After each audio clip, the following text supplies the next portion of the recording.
Hey guys, it is Monday, I believe, and since Mother's Day is this weekend, I wanted to make a video this week that focused on a subject that is extremely near and dear to my heart, and it is a message specifically for the moms out there. So listen up, mamas. My message for you is that if you are one of those moms who is out there struggling with taking care of yourselves and feeling like it is selfish, I want to tell you it is not selfish to take care of yourself. It is necessary. So, if you haven't met me before and you don't know my story, I'm not going to go into it too much because I want this to be pretty brief. But I have been a health and fitness coach, and now I am an integrative wellness and life coach. But I'm also a wife and a mom to 3 little girls. So their ages are 5, almost 6, 4, and just turned 1. I can't believe it. My baby just turned 1. But seriously, like, I understand the struggles of learning to take care of yourself. But it's not just what's best for you, but it's what's best for everyone around you. So I know you have a lot of responsibilities. I realize your to-do list feels never ending. But if taking care of yourself is not on the list, it needs to be on the list. And it needs to be pretty high up on that list. And you should not be racked with guilt about it. When we become moms, we often start feeling guilty about anything we want for ourselves. We feel selfish about doing anything that's not for our kids, and we're always worried that we're screwing everything up. But taking care of yourself is not screwing anything up, and you should not feel guilty about it. So why? Why do I say that it's necessary to take care of yourself when you're a mom? So I think that often when you become a mom and you add that role to your life, it becomes so important. Obviously, it is so important, but we often lose ourselves in all of our roles. Like, we play wife, the role of wife, the role of mom, the role of sister, the role of friend, daughter, homemaker, employee. We have so many roles in our lives, and sometimes we forget who we are outside of all of that. And that seriously happened to me when I was in a really crazy time of my life. I literally forgot. So I ordered this like self discovery journal off on Amazon one time, and it was like, list your favorite things on one page. And I literally had to like jog my memory because I didn't remember the things that are some of my favorite things that just like make me instantly light up, because I had spent so much time just like living for others that I didn't even remember the things that recharged me, made me feel like my best self. So I'm sure a lot of you can relate to that. So I just encourage you to try to remember those things and to try to remember who you are outside of all of the roles that you play. You can't lose who you are. The world needs you as you, and your family needs you, which is the other point that I have about taking care of yourself, is that if you can't find a reason to do it for you, then do it because it is truly what's best for your family, which is why it is completely not selfish to take care of yourself. I feel like a lot of us feel like super, for lack of a better word, like righteous in denying ourselves our every want and need, thinking like, oh, I don't need this, that can wait, my kids come first.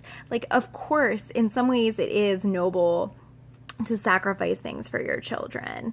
But sacrificing everything, including our own self-care, I would argue is completely misguided, and really it's not what's best for our kids. So, I mean, like, who really benefits if you are just completely running yourself ragged, never doing anything for yourself, and you never recharge?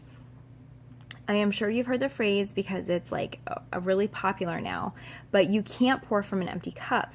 I love that metaphor because I think it's a really great illustration of what a lot of us are trying to do every day as moms. We are giving and giving and giving and never filling up. And you might be able to give and not fill up very often, but what you're giving is not going to be the best that it can be if you're taking time to fill up. Then you're going to be giving a lot more to others. You're going to be giving a better version of yourself, and not just, running on fumes. So if you never take the time to fill up, you're going to get burnout. You're going to get frustrated, and you certainly aren't going to be the best version of yourself. There's this quote that I read, I wrote it down here, by Maria Shriver, and it is that having kids, the responsibility of rearing good, kind, ethical, responsible human beings is the biggest job that anyone can embark on. So, thinking about that, which I believe that that's true, why do we think we can embark on the hardest job that anyone can take on and not take care of ourselves along the way? It's like insanity. We would never ask anybody else to do something like that. So, I've realized that we are all basically superheroes, but even superheroes get tired sometimes. So you gotta take care of yourself. So basically, like I mentioned before, that I had kind of lost myself at one point in all my roles. I couldn't even think of what some of my favorite things are. Today, I make time for myself. I make time for my own self-care. It is a priority because I want to be able to give the best of myself to my family. I exercise every day. I try to eat in a somewhat balanced way without being extreme about it. I take time to read books that I love and that fill me up. I pray. I try to spend some time in silence each day, which is like extremely difficult when you have 3 kids, but try to do it. I like to get outside when I can. I try to go on date nights with my husband.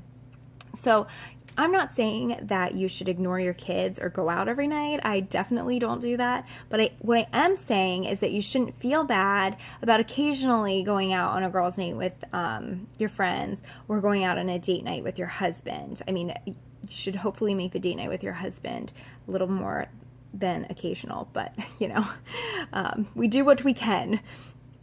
You shouldn't feel guilty for taking time every day to exercise or to pray or to read. All of those things are setting good examples for your children. So whatever those things are for you, like you're setting a good example, so you should not feel bad about doing them. You need to make sure that your children's mother is well taken care of. So I have a few suggestions. Like I actually have tons of suggestions, but I'm only going to have time to list a few because I'm trying to make this quick. But make a list of your favorite things. Jog your memory. So this was like a huge game changer for me. When I finally made that list, I decided that I was going to enjoy a few of them every single day because I want to remember what I love. I want to remember what keeps me fresh, what keeps me happy, which keeps me recharged. So just some silly, simple pleasures.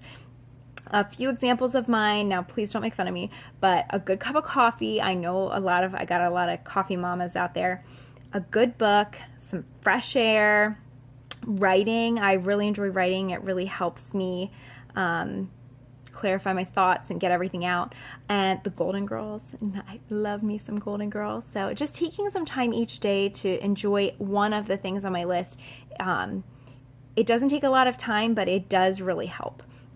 I also recommend making a treat yourself list. So these are things that are like a little bit more extravagant, might take a little bit more time or money, but enjoy them occasionally. If there's a vacation you really want to go on, if you want a new outfit, an expensive pair of shoes, whatever it is, like obviously you shouldn't be doing those things all the time, but don't deny yourself forever. Like save up for it, plan for it. So that's my treat yourself list. Some other suggestions. This is a big one. Make sure you're taking care of yourself in all aspects of self. So we aren't just physical beings. We also are emotional beings, mental, and spiritual beings. So make sure you're doing something each day to take care of all 4 of those areas of self. Stop overscheduling yourself. Learn to say no. Every time you say yes to something, imagine that you're saying no to something else, and make sure that the thing that you're saying no to at the end of the day is not what's most important. It's not to your family, because when you're overscheduling yourself, often they're the ones who suffer. Become aware of where you're wasting time. Like if it's in social media, you're getting sucked in, and next thing you know, an hour's gone. Start being more intentional with your time. Or maybe you're just somebody who spends an hour worrying about something that never even happens. Anyway, just be intentional about how you're spending your time. Budget it just like you would money. You can make time for yourself. Stop telling yourself that you can't, because you absolutely can. I want you to start thinking about living well and finding balance in your life as a blessing to your children, and maybe even as a responsibility to your children, because your children are going to model how you live your life. And while I'm sure we all want our children to be hardworking and loving and selfless, just like we are, we also want them to rest, and we want them to take care of themselves. So you need to be doing those things too. And if you want them to be happy, then you need to make sure that you're happy. Another quote that I love, and I'm going to mess up her name, but it's by Janine Wolseley Bagsgard. But it's, in the end, I am the only one who can give my children a happy mother who loves life. And when you're happy and balanced and you have a full cup, you will be the best mother possible. You'll be present, joyful, caring, attentive, energetic. Like, imagine that. And that's my wish for you. So I hope that you guys have a great week. Have a great Mother's Day. I'll talk to you soon. Bye-bye.